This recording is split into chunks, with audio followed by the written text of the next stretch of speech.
Salut tout le monde. Aujourd'hui, dans cette vidéo, nous allons plonger dans le monde de la sténose du pylore chez les nouveau-nés. Nous allons discuter des symptômes à surveiller, du processus de diagnostic et des différentes options de traitement disponibles pour cette condition qui touche environ un nouveau-né sur 100. Restez avec moi pour en apprendre davantage sur ce sujet crucial pour la santé des tout-petits. La sténose du pylore chez les nouveau-nés est une condition rare mais importante à reconnaître. Les symptômes peuvent inclure des vomissements fréquents et enjeux, une perte de poids, une déshydratation et des selles peu fréquentes. Si votre bébé présente ces signes, consultez rapidement un médecin. Le diagnostic de la sténose du pylore implique généralement des examens physiques et des tests. Le médecin peut réaliser une échographie pour observer l'épaississement du muscle pylorique. Des analyses de sang peuvent également être effectuées pour évaluer les niveaux d'électrolytes et de déshydratation. Le traitement de la sténose du pylore chez les nouveau-nés implique souvent une intervention chirurgicale appelée pyloromyotomie. Cette procédure consiste à couper le muscle épaissi qui bloque le passage des aliments de l'estomac vers l'intestin.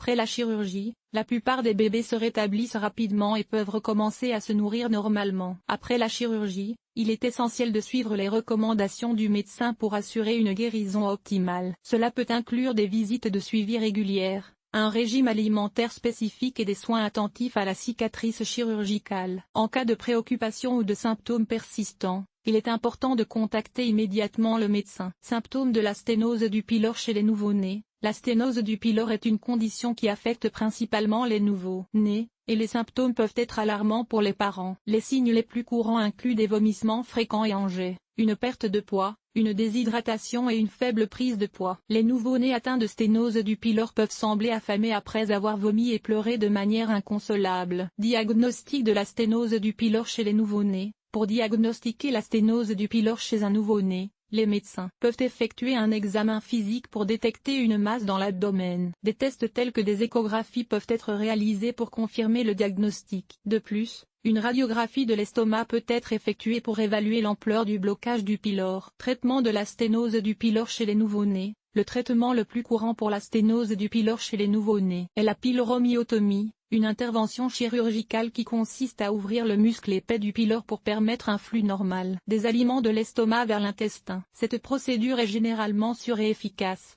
et la plupart des nouveau-nés se rétablissent complètement après l'opération.